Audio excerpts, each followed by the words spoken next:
اور ہاں آپ کو زیادہ فکر پڑ گئی ہے کہ عمران خان آیا ہے کیوں میرے گھر.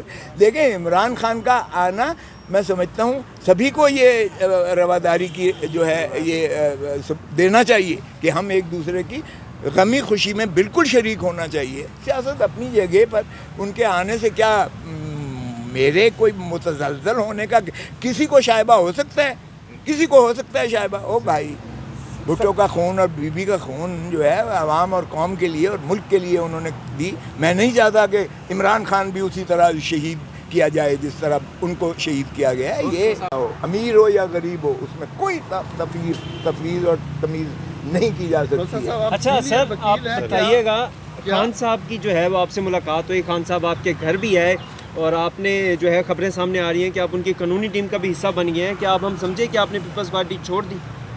دیکھیں ایک بات تو یہ ہے کہ عمران خان میرے سوری آپ کو آپ نے نام نہیں لینا اس کا, چیئرمین پی ٹی آئی ضرور میرے گھر آئے تھے اور وہ اس لیے آئے تھے کہ جب میرے گھر پر فائرنگ ہوئی تو ظاہر ہے کہ ہم بلوچ ہیں, وہ پٹھان ہیں, اور کوئی بھی ہو بلوچ پٹھان سے چھوڑ دیں تو یہ ایک اخلاقی ایک فریضہ بنتا ہے کہ ان کی جا کے پوچھا جائے کہ آپ عافیت سے ہیں, خیریت سے ہیں, اور اللہ تعالیٰ آپ کو حفظ و امان میں رکھے. دعائیں مانگی جاتی ہیں.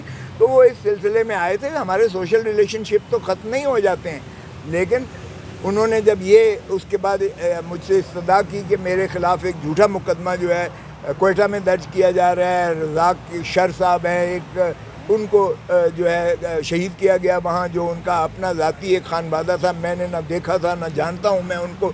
اور اسی دن پرائم منسٹر صاحب کے جو اسپیشل اسسٹنٹ ہیں عطا طاہر صاحب, انہوں نے ابھی ایف آئی آر درج نہیں ہوئی اور انہوں نے کہہ دیا کہ عمران خان قاتل ہے, عمران خان, اور سارے آپ کے چینل نے سب پروگرام آپ کے بند کر دیے, ان کی اس فرمودات کو دکھانا شروع کر دیا. تو جہاں پرائم منسٹر ایک آدمی کو جو ہے اپنے سیاسی مخالف کو اس طرح سے نامزد کر دے اور پھر ایف آئی آر میں ان کا نام آ گیا, وہ بھائی نہ ثبوت ہے نہ شواہد ہے, اور پھر اینٹی ٹیررزم کا لگا دیا گیا.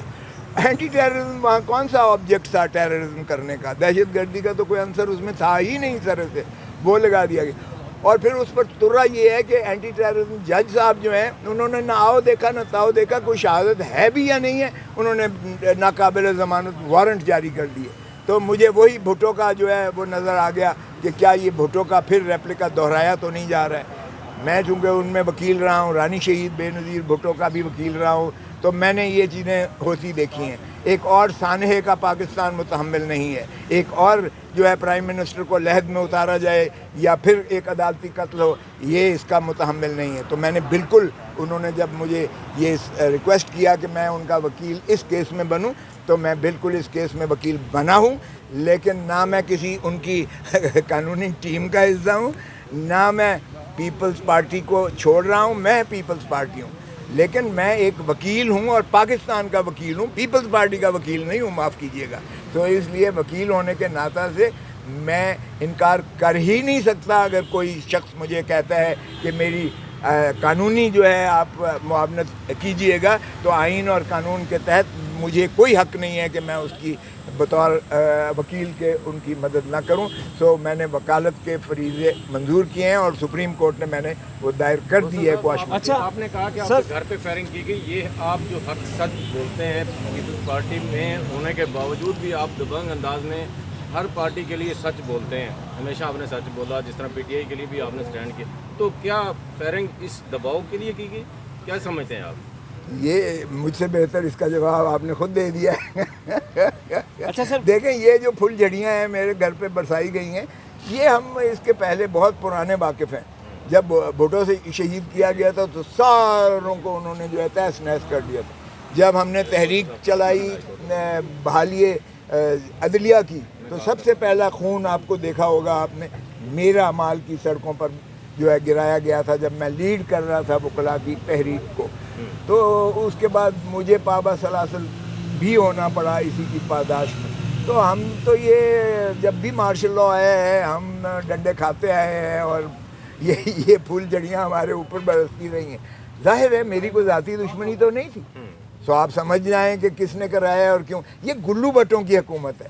یہ رانا ثناء اللہ نے جو ماڈل ٹاؤن میں حرکت کی تھی وہی حکومت ہے. شہباز شریف وہی ہے جس کے گھر کے قریب سے گولیوں کی تڑاک کی آوازیں اس وقت آ رہی تھیں اور 12 لوگوں کو مار دیا تھا، اور آج تک ان کو پوچھنے والا نہیں ہے۔ ابھی بھی یہ کہتے ہیں کہ کوئی اور عدالتوں کا منظور نظر ہے۔ او بھائی، قانون کی دھجیاں تو تم نے اڑائی ہوئی ہیں، آئین کو تم نے جوتی کی نوک پر رکھ کر جو ہے اس کو ختم کیا ہوا ہے۔ جمہور کو آپ حق نہیں دے رہے ہیں، لوگوں کو ووٹ کا حق نہیں دے رہے ہیں، لوگوں کو اسمبلیاں بنانے کا حق نہیں دے رہے ہیں، لوگوں کو آپ ان کی حق حکمرانی حکومت سے جو ہے محروم کیا ہوا ہے۔ آپ نے پاکستان کو سرزمین بے آئین بنا دیا ہے۔ تو میں تو کہتا ہوں کہ یہ رانا ثناء اللہ ہی اس کے پیچھے جو ہے ہو سکتا ہے، یا یہ گلو بٹوں کی حکومت ہو سکتی ہے۔ تو دیکھیں، ایک بات جو غلط فہمی پیدا کی جا رہی ہے، میں نے جو وہ فائل کی ہے ملٹری کورٹس کے خلاف، جس میں اعتزاز حسن صاحب سائل ہیں، پٹیشنر ہیں، اور میں ان کا وکیل ہوں، اس میں بھی ہم چاہتے ہیں کہ ہماری فوج مضبوط ہو، جس کے پیچھے عوام کی محبتیں شامل ہوں۔ جب آپ ملٹری کورٹ سے کسی کو سزا کرواتے ہیں، اب 10,000 بندہ انہوں نے پکڑا ہوا ہے، اور جو کچھ کر رہے ہیں اس کو بھی پکڑ کے پیسے لے کے چھوڑ رہے ہیں۔ یہ جو کچھ کر رہے ہیں آپ کے سامنے ہے۔ عورتوں کو انہوں نے حبس بیجا میں رکھا ہوا ہے، پکڑا ہوا ہے انہوں نے۔ ہم نہیں چاہتے کہ وہ سزائیں، کیونکہ نہ تو بین الاقوامی طور پر ملٹری کورٹ کی سزا کو تسلیم کیا جاتا ہے، نہ پاکستان کی عوام تسلیم کرتی ہے، اس سے نفرت بڑھے گی۔ تو ہم چاہتے ہیں کہ فوج ہماری ان چیزوں سے بالکل علیحدہ رہے، تاکہ فوج اور عوام کے درمیان کوئی ایسی غلط فہمی اور خلفشار نہ پیدا ہو۔ تو ہم اپنی فوج کو مضبوط دیکھنا چاہتے ہیں، تاکہ وہ دفاع وطن میں عوام ان کے ساتھ شانہ بشانہ کھڑے ہو۔ او بھائی، یہ روز جو تماشا کر رہے ہو کہ وہاں جا کے ترانے بجا کے یہ کر رہے ہو، اس سے بہتر ہے کہ آپ فوجی عدالت کہیں کہ یہ آئین کے متصادم ہے، یہ اپنے معاملات، سیاسی لوگ جو ہے اپنے معاملات آئین کے تحت اپنے جو ہے ان کو ریزالو کریں۔ اور میں تو سمجھتا ہوں کہ جب سارے سیاستدان اگر مل بیٹھ کر خدا را ان مسائل کا ادراک کریں، تو عوام کو اس اذیت اور کرب سے اصل مسئلہ جو ہے، اصل مسئلہ معاشی ہے، معاشی بدحالی کا آپ اندازہ کریں کہ 10 کروڑ پاکستانی جو ہیں غربت کی دہلیز سے نیچے چلے گئے، 3 کروڑ بچہ اسکولوں میں آج نہیں جا رہا ہے، اور ہم اللہ تللہ کر رہے ہیں بجٹ کو جو مذاق کر کے دھول جھونک کر عوام کو توجہ مبذول ادھر سے ہٹا کے بنیادی مسائل سے ہٹا کے ہم کر رہے ہیں۔ یہ نہ ریاست کے لیے مناسب ہے، نہ پاکستان کو فائدہ دے گا۔ اچھا سر، آپ کے گھر پر فائرنگ ہوئی تو کیا آپ سے کسی پیپلز پارٹی کے رہنما نے بھی رابطہ کیا، بلال بھٹو زرداری صاحب نے یا آصف علی زرداری صاحب نے، اور انہوں نے جو ہے وہ آپ کے ساتھ یکجہتی کی ہو؟ دیکھیں، محترم آصف علی زرداری صاحب دبئی میں ہیں، اور وہ جو ہے اپنا بیماری عارضے کی وجہ سے وہ وہاں ہے۔ رخسانہ بنگش نے